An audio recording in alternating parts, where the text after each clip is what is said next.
Tamil queen நேயர்களுக்கு வணக்கம். TRP ரேட்டிங்கில் எப்போவுமே நம்பர் ஒன் நடத்த பிடிக்கிற சீரியல் தான் மூன்று முடிச்சு சீரியல். இந்த சீரியல் நம்ம சூர்யா, நந்தினி இவங்களுக்கு எக்கச்சக்கமான ஃபேன் பேஸ் இருக்குது அப்படின்னு சொல்லலாம். இந்த வீடியோவில் நம்ம நந்தினியாக நடிக்கிற சுவாதி கொண்டே அவர்களை பற்றின நிறைய சுவாரஸ்யமான விஷயங்களை தான் பார்க்க போகிறோம். வீடியோ ரொம்ப இன்ட்ரெஸ்டிங்காக இருக்கும், கடைசி வரைக்கும் பாருங்கள்.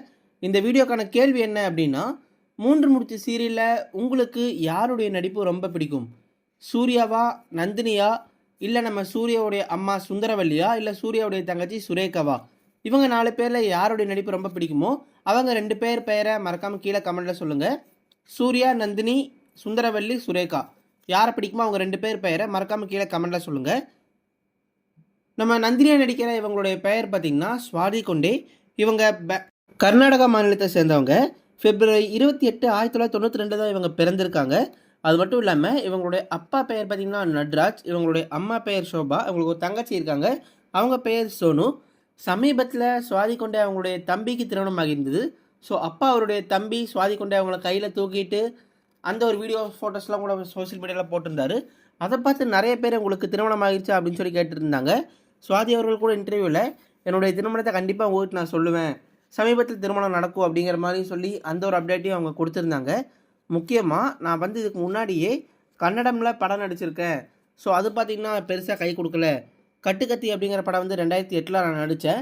ஆனால் அந்த படத்தில் எனக்கு பெருசாக அவ்வளோவா மக்கள் மத்தியில் பெயரே கிடைக்கவே இல்லை. அது மட்டும் இல்லாமல் யார் அவ்வளோ அப்படிங்கிற சீரியல் கூட நான் கன்னடத்தில் நடிச்சிருந்தேன். அந்த சீரியலுமே எனக்கு அந்தளவுக்கு பெருசாக வாய்ப்புகள் வரல. அதை பார்த்து நிறைய பேர் பார்த்திங்கன்னா என்கிட்ட பேசவும் இல்லை. அந்தளவுக்கு அந்த சீரியல் மக்கள் மத்தியில் பிரபலமும் ஆகலை. ஆனால் அதுக்கப்புறம் நான் விஜய் டிவியில் ஈரமான ரோஜாவே 2 அப்படிங்கிற சீரியலில் பிரியா அப்படிங்கிற கதாபாத்திரத்தில் நடிச்சிருந்தேன். ஸோ அந்த கதாபாத்திரம் பார்த்திங்கன்னா எல்லா மக்கள் மனசுலையும் பரவலாக பேசப்பட்டுச்சு. அதில் நடித்தவங்களும் நானும் பார்த்திங்கன்னா உண்மையாலுமே லவ் பண்ணி கல்யாணம் பண்ணிக்க போகிறோம் அப்படின்னு சொல்லிட்டு அந்த ஹீரோ கூட என்னையை வச்சு நிறைய பேர் பேசவும் ஆரம்பித்தாங்க. அந்தளவுக்கு அந்த சீரியல் ரொம்ப ரொம்ப ரியலிஸ்டிக்காக இருந்துச்சு. நிறைய மக்களுக்கு நான் வெளியே தெரிஞ்சேன் அப்படிங்கிற மாதிரி சொல்லியிருந்தாங்க. ஸோ அந்த ஈரமான ரோஜாவே 2க்கு அப்புறம் தான் இப்போ நான் நினச்சிட்டு இருக்கிற மூன்று முடிச்சு சீரியல் வாய்ப்பும் எனக்கு கிடச்சிது. ஸோ இந்த வாய்ப்பை நான் வாழ்க்கையில் மறக்கவே மாட்டேன். ஏன்னா யார் என்ன எங்கே போனாலுமே எல்லாருமே என்ன நந்தினி அப்படின்னு சொல்லி தான் கூப்பிட்றாங்க. அவங்க வீட்டில் ஒரு பொண்ணாக என்ன பார்க்குறாங்க. அது என்னோடய லைஃப்பில் கிடைச்ச பெரிய விஷயமா நான் பார்க்குறேன் அப்படிங்கிற மாதிரியும் நம்ம நந்தினி அவர்கள் சமீபத்தில் கொடுத்த இன்டர்வியூவில் சொல்லியிருந்தாங்க. இவங்களுக்கு டான்ஸ் பண்ணுறது அப்புறம் பெயிண்டிங் பண்ணுறது ரொம்பவே பிடிக்கும். எப்போவுமே சோஷியல் மீடியாவில் ரொம்ப ஆக்டிவாக இருப்பாங்க. நிறைய டான்ஸ் ஆடி அதை பார்த்திங்கன்னா அவங்க ரீல்ஸாக க்ரியேட் பண்ணி அப்லோட் பண்ணிகிட்டே இருப்பாங்க. இவங்களுடைய டான்ஸுக்கும் எக்கச்சக்கமான ஃபேன் பேஸ் இருக்குது அப்படின்னு சொல்லலாம். இவங்க தவறாமல் எப்போவுமே வீடியோ அப்லோட் பண்ணுறதுனாலேயே இவங்களுக்கு லட்சக்கணக்கில் ஃபாலோவர்ஸும் இருக்காங்க. சமீபத்தில் கூட இவங்க பார்த்திங்கன்னா பெஸ்ட் ஆக்ட்ரஸ், அதாவது சிறந்த நடிகை அப்படிங்கிறதுக்கான அவார்டை சன் குடும்ப விருதுகளில் வாங்கியிருந்தாங்க. ஸோ அப்போ இந்த மூன்று முடிச்சு சீரியல் டீம் எல்லாருமே இவங்களுக்காக பயங்கரமாக சர்ப்ரைஸ் பண்ணியிருந்தாங்க.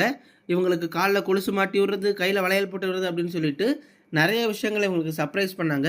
இதுக்கெல்லாம் காரணம் என்ன அப்படின்னா, மெய்யழகன் படத்தில் இவங்க அரவிந்த் சாமி அவங்களுடைய தங்கச்சியாக புவனா அப்படிங்கிற கதாபாத்திரத்தில் நடிச்சிருப்பாங்க. ஸோ அதை அப்படியே ரீக்ரியேட் பண்ணி இவங்க இந்த ஃபங்க்ஷனில் இவங்களுக்கு எல்லாமே பண்ணுவாங்க.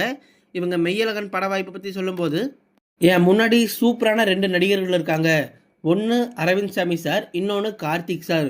ஸோ இவங்க 2 பேருமே அட்டகாசமாக நடித்தாங்க. அதை நான் மறக்கவே மாட்டேன். அவங்ககிட்டருந்து நிறைய விஷயம் நான் கற்றுக்கிட்டேன். நினச்சி பாருங்கள், அரவிந்த் சாமி அவங்களுடைய தங்கச்சி அப்படின்னாலே எனக்கு ரொம்ப ரொம்ப சந்தோஷமாக இருந்துச்சு. அதை கேட்கும்போதே எப்படியாவது நான் அவங்கள இம்ப்ரெஸ் பண்ணணும், சூப்பராக நடிக்கணும்னு சொல்லி ஆசைப்பட்டேன். அதே மாதிரியே நடந்துச்சு. என்னுடைய காலத்தொட்டு அவர் கொலுசு போட்ட ஒரு சீன்லாம் நிறைய பேர் தேட்டரில் பார்த்து கண் கலக்கிட்டாங்க. என்னுடைய வாழ்க்கையில் அது மறக்க முடியாத ஒரு நொடியாக இருந்துச்சு அப்படின்னு சொல்லிட்டு நம்ம நந்தினி அவர்களும் சொல்லியிருந்தாங்க. அது மட்டும் இல்லாமல் இந்த ஷூட்டிங்காக நிறைய நான் ப்ராக்டிஸ் பண்ணேன். ஏன்னா அவங்களாம் எப்படிப்பட்ட ஆக்டராக இருப்பாங்க, அவங்க நம்மக்கிட்டலாம் பேசுவாங்கன்னு சொல்லி ரொம்ப யோசிச்சுட்டு இருந்தேன். ஆனால் அவங்க 2 பேருமே டவுன் டு எர்த்தாக இருக்காங்க. என்கிட்ட ரொம்ப ஜாலியாக சகஜமாக பேசினாங்க. கார்த்தி சாரும் சரி, அரவிந்த் சாமி சாரும் சரி, எனக்கு நடிக்கிறதுக்கு நிறைய ஸ்பேஸ் கொடுத்தாங்க. என்கிட்ட ரொம்ப ஜாலியாக இயல்பாக பேசினாங்க. அது எனக்கு ரொம்ப ரொம்ப பிடிச்சது. மறுபடியும் அவங்க கூட படம் நடிக்கணும்னு சொல்லி எனக்கு ஆசையாக இருக்குது அப்படிங்கிற மாதிரியும் நம்ம நந்தினி அவர்கள் சொல்லியிருந்தாங்க. எனக்கும் சீரியல், சினிமா 2லேயுமே நடிக்கணும்னு சொல்லி தான் ரொம்ப ஆசை. ஆனால் இப்போ இந்த மூன்று முடிச்சு சீரியல் எனக்கு சூப்பராக போயிட்டுருக்கு. இதே மாதிரி வெள்ளித்திரையிலையும் எனக்கு லீட் ரோல் நடிக்கணும்னு சொல்லி ஆசை. அதாவது பெண்கள் சம்மந்தமாக வச்சு பெண்களை மையப்படுத்தி எடுக்கப்பட்ட கதைகளில் எனக்கு நடிக்கணும்னு சொல்லி ஆசை. நம்ம கீர்த்தி சுரேஷ், நயன்தாரா அவங்களாம் பார்த்திங்கன்னா இந்த மாதிரி சப்ஜெக்டில் தேடி தேடி நடிப்பாங்க. ஜோதிகா மேமும் கூட. ஸோ அவங்கள மாதிரியான ஒரு கேரக்டர் நடிக்கணும்னு சொல்லி எனக்கு ஆசை. அதுக்காக தான் வெயிட் பண்ணிகிட்ருக்கேன். கண்டிப்பாக எனக்கு உங்களுடைய சப்போர்ட் இருந்தால் என்னால் தொடர்ந்து நல்லா நடிக்க முடியும் அப்படின்னு சொல்லிட்டு அவங்க சொல்லியிருந்தாங்க. நிறைய பேர் எங்கிட்ட இன்ஸ்டாகிராமில் கேட்குற கேள்வி என்ன அப்படின்னா, அக்கா எங்களுக்கும் உங்களை மாதிரி நடிக்கணும்னு சொல்லி ஆசையாக இருக்குது, நான் என்ன பண்ணணும்? நான் நிறைய ஆடிஷன் போட்டு ரிஜெக்ட் ஆகிட்டேன், இப்போ நான் என்ன பண்ணுறது அப்படின்னு சொல்லி நிறைய பேர் எனக்கு மெசேஜ் பண்ணுவாங்க. அவங்களுக்கு நான் சொல்கிற விஷயம் என்ன அப்படின்னா, நீங்கள் ஒரு தடவை இல்லை 2 தடவை முயற்சி பண்ணிவிட்டு அப்படியே உங்கள் முயற்சியை கைவிட்டுறாதீங்க. தொடர்ந்து முயற்சி பண்ணிகிட்டே இருங்க. அப்படி இருந்தீங்க அப்படின்னா உங்களாலேயும் ஒரு சிறந்த நடிகை ஆக முடியும். நீங்கள் எல்லாருமே ஹீரோயின் ஆகணும் அப்படின்னு சொல்லி ட்ரை பண்ணுறதை விட குணச்சித்திர நடிகர் ஆகணும்னு சொல்லி ட்ரை பண்ணுங்கள். ஏன்னா இப்போ பெண்களில் குணச்சித்திர வேடங்கள் ரொம்ப ரொம்ப கம்மியாக இருக்காங்க. ஒரு காலத்தில் ஆச்சி மனோரமா, கோவை சரளா மேம் அப்படின்னு சொல்லிட்டு இவங்க எல்லாருமே குணச்சித்திர வேடங்களில் சூப்பராக நடிச்சிட்டு இருப்பாங்க. ஆனால் இப்போ அந்த மாதிரி வாய்ப்பெல்லாம் நிறைய குறைஞ்சிருச்சு. ஸோ அந்த மாதிரி நடிகருக்கு பெண்கள் தேவைப்படுறாங்க. ஸோ தயவு செஞ்சு உங்களுடைய திறமையை நீங்கள் டெய்லியும் அப்லோட் பண்ணிகிட்டே இருங்க, எதுலையாவது பதிவு பண்ணிகிட்டே இருங்க. அதே நேரத்தில் நீங்கள் ரிஜெக்ட் ஆகிட்டீங்க, ஃபெயில் ஆகிட்டீங்க அப்படின்னா மனசை விட்டுறாதீங்க. தொடர்ந்து நிறைய ஆடிஷன் அட்டன் பண்ணுங்கள். நீங்கள் 100 தடவை தோற்றாலும் பரவாயில்ல, நீங்கள் கண்டிப்பாக ஒரு நாள் ஜெயிப்பீங்கிற நம்பிக்கை உங்கள் மேலே வைங்க. கண்டிப்பாக வெற்றி பெற முடியும். நான் என் வாழ்க்கையில் ஃபாலோ பண்ணுற விஷயமும் அதுதான். நான் எவ்வளோ தான் ரிஜெக்ட் ஆனாலும் எவ்வளோ தோற்றுருந்தாலுமே நான் தொடர்ந்து முயற்சி பண்ணிகிட்டே இருந்தேன். ஸ்டார்டிங்கில் நிறைய பேர் என்னை பார்த்து உங்களுடைய வாய்ஸ் ஆம்பளை மாதிரி இருக்குது, உங்களுடைய ஆக்டிவிட்டி ஆம்பளை மாதிரி இருக்குது அப்படின்னு சொல்லிட்டு நிறைய பேர் என்கிட்ட ரொம்பவே தப்பாலாம் கமெண்ட் பண்ணிகிட்டு இருந்தாங்க. பட் அதெல்லாம் எனக்கு அப்போ கஷ்டமாக இருந்துச்சு. ஆனால் அப்போவே நான் குவிட் பண்ணி இதை விட்டு போயிருந்தேன் அப்படின்னா என்னால் இப்போ நந்தினி அங்கே கோர முடியாது. தொடர்ந்து அந்த விஷயங்கள் எல்லாமே நான் சகிச்சுக்கிட்டேன். நான் ஜெயிச்சுட்டு வந்து மேலே வந்து பேசணும்னு சொல்லி ஆசைப்பட்டேன். இப்போ நான் பேசுகிற இடத்துல இருக்கேன். கமெண்ட் பண்ணுற எல்லாருமே இன்னுமே நெகட்டிவாக கமெண்ட் பண்ணிட்டு அதே இடத்துல தான் இருக்காங்க. ஸோ அதை நினச்சி நான் ரொம்ப சந்தோஷப்படுறேன். என்னுடைய வெற்றி என்னுடைய கடும் உழைப்பு தான் காரணம்னு சொல்லி நான் உறுதியாக நம்புகிறேன். ஸோ நீங்களுமே கடுமையாக உழைங்க, உங்களாலையும் இதில் வெற்றி பெற முடியும் அப்படின்னு சொல்லிட்டு சுவாதி கொண்டே அவர்கள் ரொம்பவே போல்டாகவும் அதே நேரத்தில் மோட்டிவேட்னாகவும் பேசியிருந்தாங்க. நிறைய மக்களுக்கு அவங்க தேங்க்ஸும் கூட சொல்லியிருந்தாங்க. என்ன விஷயத்துக்காக அப்படின்னா, நிறைய பேர் என்னுடைய ஃபோட்டோஸ், என்னுடைய வீடியோஸ் எல்லாம் எடுத்து அவங்க என்னுடைய பேர்லேயே ஃபேன்ஸ் பேஜெலாம் க்ரியேட் பண்ணி எனக்காக அவங்க சூப்பராக எடிட் பண்ணி டெய்லியும் நிறைய ஃபோட்டோஸ், நிறைய வீடியோஸை அப்லோட் பண்ணிகிட்டே இருக்காங்க. இத்தனைக்கும் அவங்க எனக்கு யாருன்னு தெரியாது. இருந்தாலும் என்னோடய பேனுக்கிற அன்பில் அவங்க அதெல்லாம் பண்ணிகிட்ருக்காங்க. அதெல்லாம் தான் நான் வாழ்க்கையில் ரொம்ப சந்தோஷமாக விஷயமாக பார்க்குறேன். அவங்க எல்லாருக்குமே என்னுடைய பெரிய நன்றிகள் சொல்கிறேன்.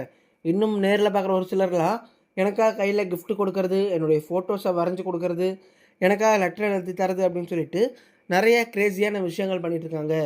ஸோ இந்த விஷயங்கள்லாம் தான் என்னை தொடர்ந்து இந்த மீடியா ஃபீல்டில் ஓடறதுக்கு ஒரு வாய்ப்பாக இருக்குது. அதனால தான் நான் ஓடிட்டே இருக்கேன். நீங்களும் தான் என்னுடைய பெட்ரோல், என்னுடைய ஃபியூவல் அப்படின்னு சொல்லிட்டு அவங்க ரொம்பவே சந்தோஷமாக பேசியிருந்தாங்க. கண்டிப்பாக நிறைய பேர் கேட்குற கேள்வி, எப்போ உங்கள் சீரியலில் ரொமான்ஸ் சீன்லாம் நடக்கும் அப்படின்னு சொல்லி கேட்டிருக்காங்க. அந்த விஷயங்களும் பார்த்திங்கன்னா இனி வரக்கூடிய நாட்களில் நடக்க போகுது. நானும் சூர்யாவும் பார்த்திங்கன்னா ரொமான்ஸ் பண்ணுற காட்சிகள், லவ் பண்ணுற காட்சிகள் அப்படின்னு சொல்லிட்டு நிறைய விஷயங்கள் உங்களுக்கு பிடிச்ச மாதிரி நாங்கள் ரொம்பவே சுவாரஸ்யமாகவும் அதே நேரத்தில் இன்ட்ரெஸ்டிங்காகவும் எடுத்திருக்கோம். தொடர்ந்து பாருங்கள், சீரியலுக்கு சப்போர்ட் பண்ணிகிட்டே இருங்க அப்படிங்கிற மாதிரியும் நம்ம நந்தினி அவர்கள் சொல்லியிருந்தாங்க. நீங்களும் கூட சுவாதி கொண்டே அவர்கள் சொன்ன இந்த எல்லா விஷயங்களை பற்றியும் உங்களுக்கு 3 முடிச்சு சீரியலில் வர எந்த கதாபாத்திரம் ரொம்ப பிடிக்கும் அப்படிங்கிற உங்களுடைய கருத்துக்களை கூட மறக்காமல் கீழே இருக்கிற கமெண்ட் பாக்ஸில் பதிவு பண்ணுங்கள். அடுத்ததாக எந்த பயோகிராஃபி வேணும் அப்படிங்கிறதையும் கமெண்ட்டில் சொல்லுங்கள். இது மாதிரியான சீரியல், சினிமா, செலிபிரிட்டிகள் பற்றின அப்டேட்ஸ், அப்புறம் பிக் பாஸ் அப்டேட்ஸ் எல்லாம் தொடர்ந்து வேணும் அப்படின்னா இப்போவே நம்மளுடைய சேனலை சப்ஸ்கிரைப் பண்ணி பக்கத்தில் இருக்கிற பெல் ஐக்கானை கிளிக் பண்ணி ஆல் அப்படிங்கிறத செலக்ட் பண்ணிக்கோங்க. அப்போ தான் நாங்கள் போகிற டெய்லி வீடியோ உங்களுக்கு நோட்டிஃபிகேஷனாக வந்து சேரும். தேங்க்யூ.